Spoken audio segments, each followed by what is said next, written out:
All right, guys, we just had the first of the salting nights. Shut up, chicken. It went pretty smoothly, honestly. We had both trucks go out. We salted 34 sites and didn't have really many breakdowns. The the dome light stopped working on one, and that was about it. But in this video, what I'm going to do is I just want to talk about, sorry, light's in the way, I can't block it, the sun. I just want to talk about the stuff that you need to go through. And trust me, you can be so prepared in this industry, and you just have breakdown after breakdown. But I'm just going to go over some of the stuff that you got to go through in order to have as much of a successful night as possible. It's not just simply going over any one thing. It's going over many things, taking your trucks out for test drives. What that does is that heats up the brakes and the calipers.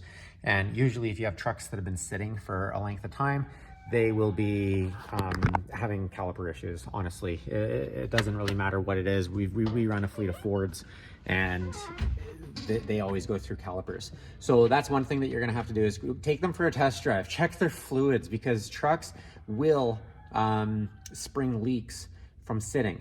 We have I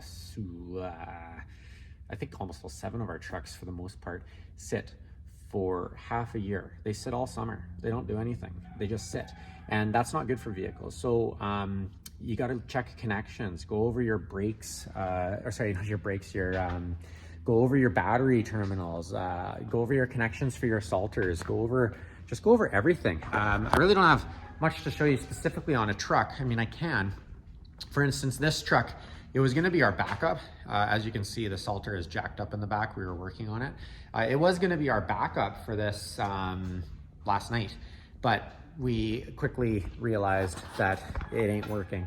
The salter, even though it was tested, even though we tested everything, the salter stopped working literally the day that we were sending the other trucks out to salt. So we pulled the insurance off of it, put it on another truck that was working just fine, and we used that as the backup.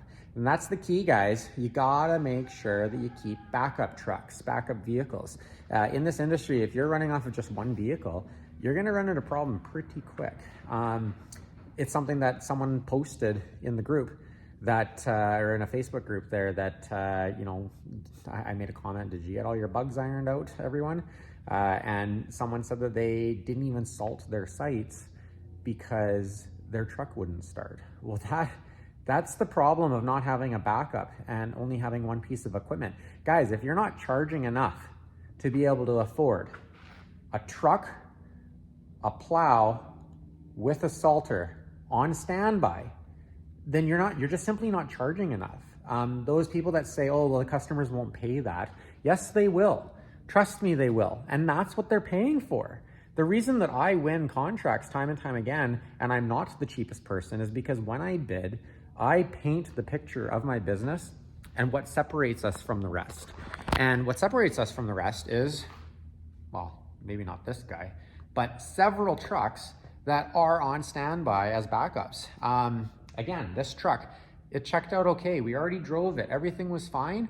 The night that it was going to be our spare in case something happened, the vibrator fell apart, crapped right out instantly. I don't know why it happened so suddenly, but it did. The salter, the wiring ended up screwed up. We already redid the wiring, the connections actually. We ordered them from buyers and we redid the connections on them. So it wasn't that, but it was actually up under here. The spinner, it stopped working and smoke started billowing out of here. So right here, we had to pull this cover off, and we found where one of the main leads had actually corroded to the point where it was probably just 2 strands of copper wiring that were holding on still. But my point is that even with me saying that you got to go over these vehicles before you drive them for the winter, you could be very prepared, and you're still gonna have issues.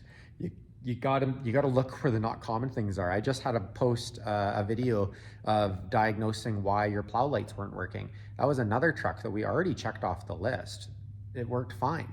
We drove it, brakes were fine. We went over the vehicle, plow worked, lights worked, signal worked, fluids were good, everything was in check. And then I literally went to move it in the yard here, and I hopped out and I noticed that the plow lights weren't on. Well, whenever the plow is turned on, the lights are automatically on.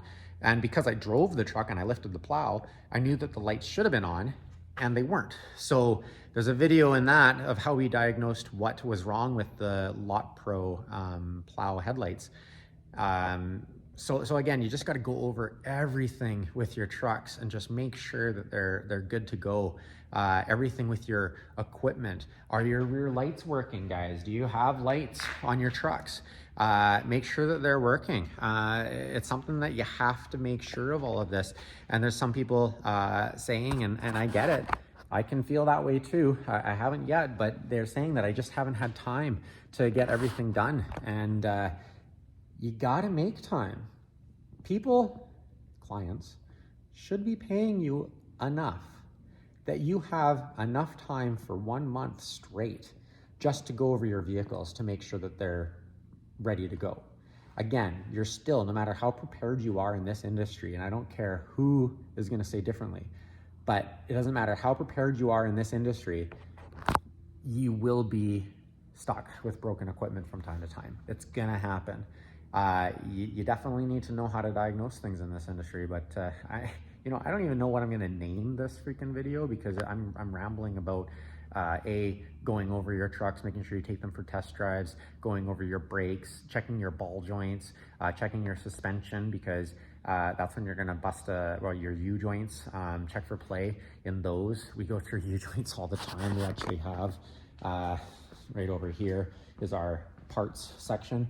It's not really, it doesn't show as much as it probably is because we have stuff elsewhere, but right on this shelf right here, we literally have calipers, 2 stacks of them on standby for our trucks. Right up here, hiding there, is all U-joints for our trucks, because when you snap a U-joint, all this stuff is gonna happen in the middle of the night. Granted, I'm probably not gonna do a U-joint at the side of the road and fix it there, but we have everything. We got alternators in here. We got pads for the brakes.